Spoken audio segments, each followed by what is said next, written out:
Black ستمبر کا ایک تاریخی دن ہے، اس کی نسبت کس کو ہوتی ہے؟ اور پھر جو ہم نے جہاد کے نام پر خنریزی افغانستان میں کی ہے، یا ہمارے اداروں نے پاکستان میں آپریشن کے نام سے جو کردار ادا ہے، اس کی تاریخ اگر سامنے آ جائے تو وہ کس طرح ہوگا؟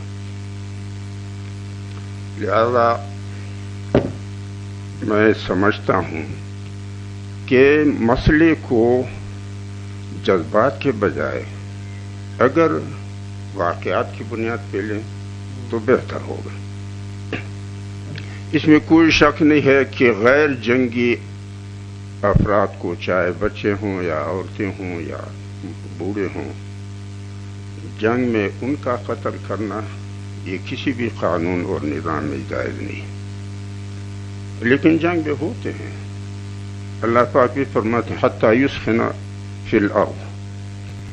تو مسئلہ یہ ہے کہ فلسطین کے تنازع کے دو فریق ہیں، ان میں سے ایک فریق نسل اور مذہب دونوں حوالے سے ایک ہے۔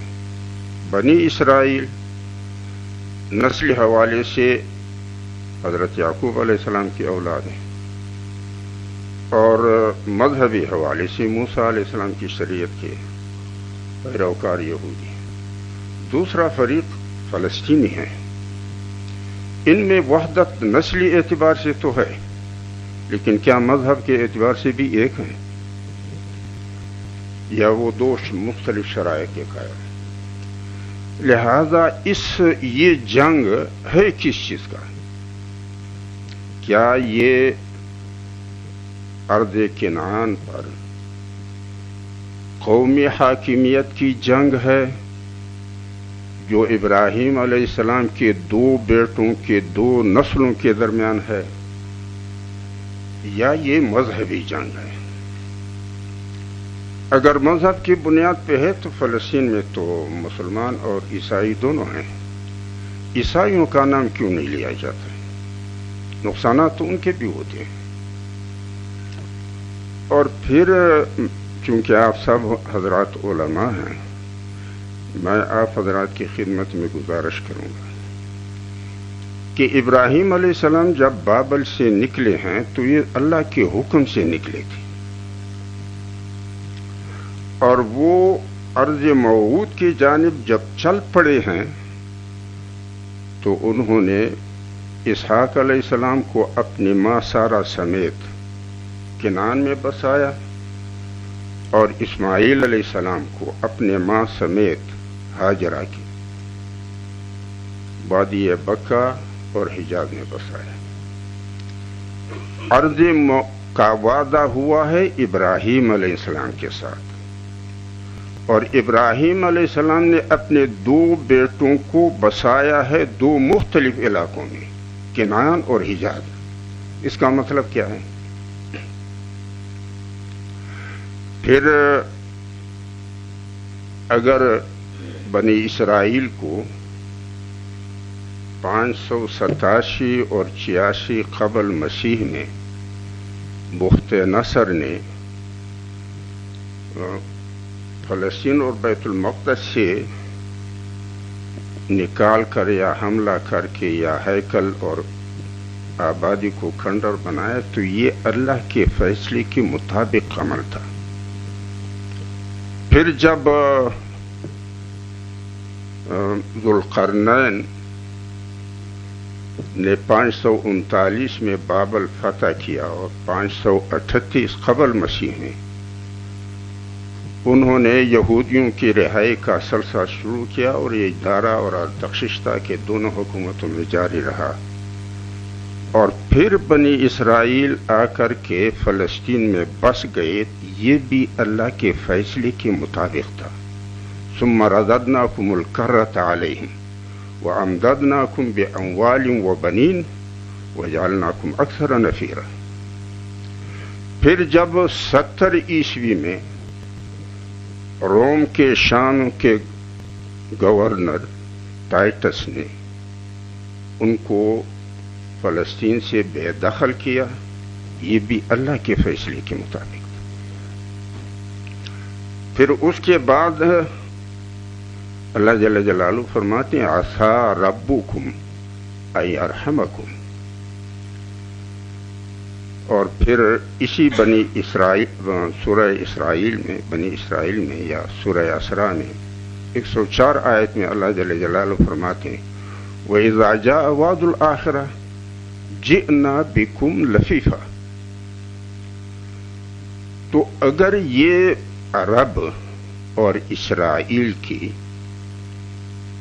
کنعان کے سرزمین پر یا فلسطین کی سرزمین پر یا بیت المقدس کی سرزمین پر قومی حاکمیت کا جھگڑا ہے تو پھر اس پہ بھی دیکھنا چاہیے کہ کس کا حق بنتا ہے، اور اگر یہ مذہبی جھگڑا ہے تو یہ مذہبی جھگڑا نبی اکرم صلی اللہ علیہ وسلم کے پیدائش سے 500 سال پہلے مسیحیوں اور یہودیوں کا تھا۔ یہ ٹھیکہ مسلمانوں نے کیسے اپنے سر لیا؟ ان کا اس میں کیا ہے؟ مسیح تو بجا طور پہ کہہ سکتے ہیں کہ عیسیٰ علیہ السلام ہمارے نجات دہندہ پیغمبر تھے، اور یہودی کہتے ہیں کہ ہم نے یہودی نے ان کو ایک مجرم شخصیت کے طور پہ متعارف کروایا، اور وہ کہتے ہیں کہ ہم نے اس کو سولی پہ چڑھایا۔ ہولوکاسٹ پہ جب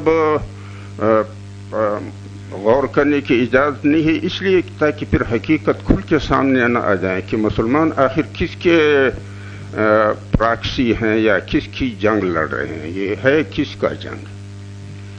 اگر عرب سمجھتے ہیں کہ 630 کے بعد عیسوی کے اور ہجرت کے 16ویں اور 17ویں سال حضرت عمر رضی اللہ تعالیٰ عنہ کے دور خلافت میں یہ زمین اس پر مسلمانوں کا تسلط قائم ہوا تھا اور مسلمان عرب بھی تھے، تو اس لیے پھر بڑی طویل مدت تک کسی نہ کسی شکل میں یہاں مسلمانوں کی حاکمیت رہی، یہ صحیح ہے۔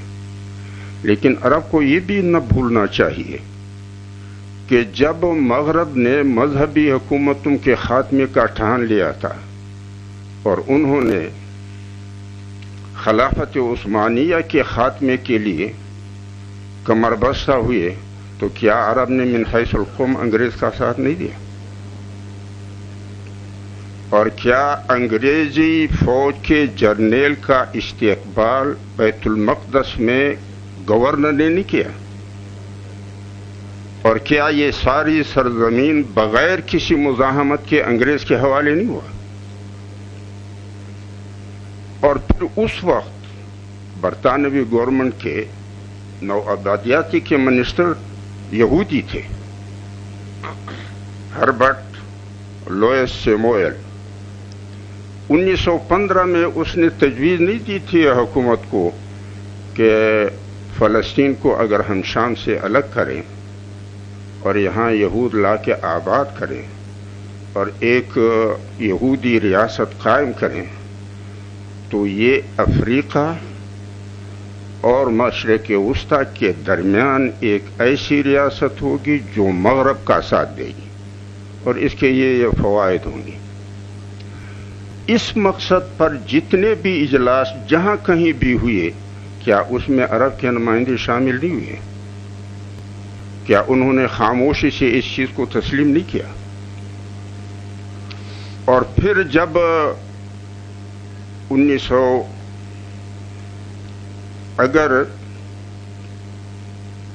538 میں بنی اسرائیل کو ایران نے لا بسایا تھا فلسطین میں، تو 1917 میں تو انگریز نے پھر اجازت دی۔ اس کے اس مطالبے کو جب انگریزی کابینہ میں پیش کیا گیا کہ ہمیں اپنے آبائی وطن میں سکونت کی اجازت دی جائے، اور کابینہ نے اس کو منظوری دی، اور اس وقت برطانوی گورنمنٹ کا جو سیکرٹری خارجہ تھا بالفور، اس نے یہودیوں کے اکابر کو اس سے مطلع کیا کہ ایک تو یہ کہ تمہیں وہاں بسنے کی اجازت ہے، اور دوسری یہ کہ تمہاری گورنمنٹ قائم کرنے کے لیے ہم معاونت بھی کریں گے۔ اس پورے پروسیس میں عرب شریک نہیں تھے اور مسلمان شریک نہیں تھے۔ تو میں سمجھتا ہوں کہ اگر، کیونکہ آپ حضرات علماء کا محفل ہے، بجائے اس کے کہ ہم جذبات کا تو مجھے قدر ہے اور میں معذرت بھی چاہتا ہوں، بجائے جذبات کے اگر ہم تورات اور قرآن کو سامنے رکھیں کہ کیا تورات کیا کہتا ہے اس سرزمین کے بارے میں، اور قرآن کریم نے تورات کے تصریحات کی تردید کی ہے یا تائید کی ہے، بہتر طریقہ یہ ہوگا۔ اور باقی آپ اپنے اداروں کی کریں۔ وآخر دعوانا الحمد۔ جی جی کچھ نکات بتائے ہیں اور اس کا جواب آنا چاہیے۔